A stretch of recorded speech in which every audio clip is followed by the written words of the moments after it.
You have meddled with the primal forces of nature, Mr. Beale, and I won't have it. Is that clear?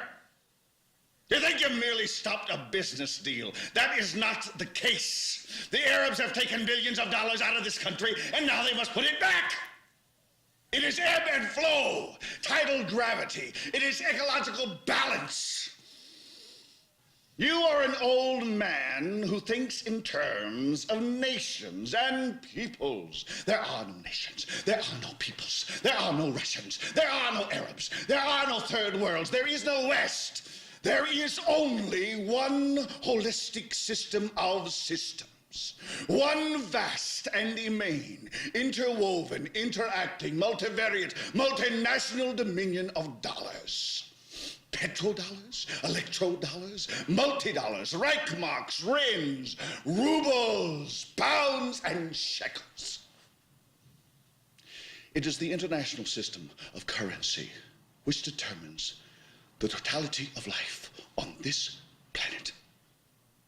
That is the natural order of things today. That is the atomic and subatomic and galactic structure of things today. And you have meddled with the primal forces of nature. And you will atone. Am I getting through to you, Mr. Beale?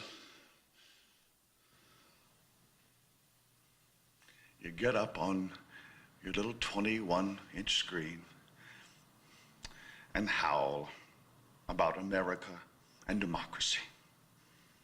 There is no America. There is no democracy.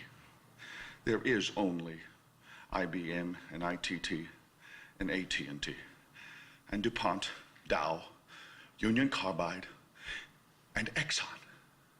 Those are the nations of the world today. What do you think the Russians talk about in their councils of state? Karl Marx? They get out their linear programming charts, statistical decision theories, minimax solutions, and compute the price-cost probabilities of their transactions and investments, just like we do.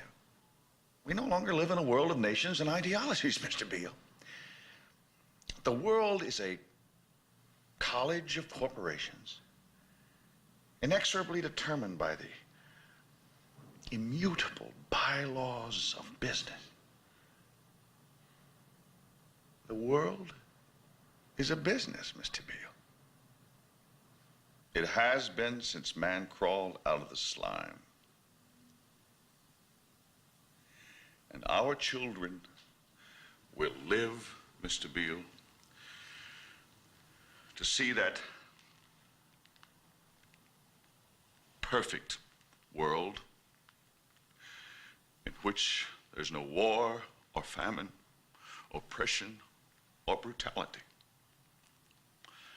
One vast and ecumenical holding company for whom all men will work to serve a common profit, in which all men will hold a share of stock, all necessities provided, all anxieties tranquilized, all boredom amused.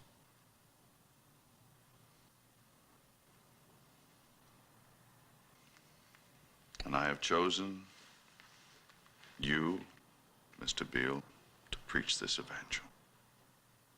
Why me? Because you're on television, dummy. 60 million people watch you every night of the week, Monday through Friday. I have seen the face of God. You just might be right, Mr. Beale.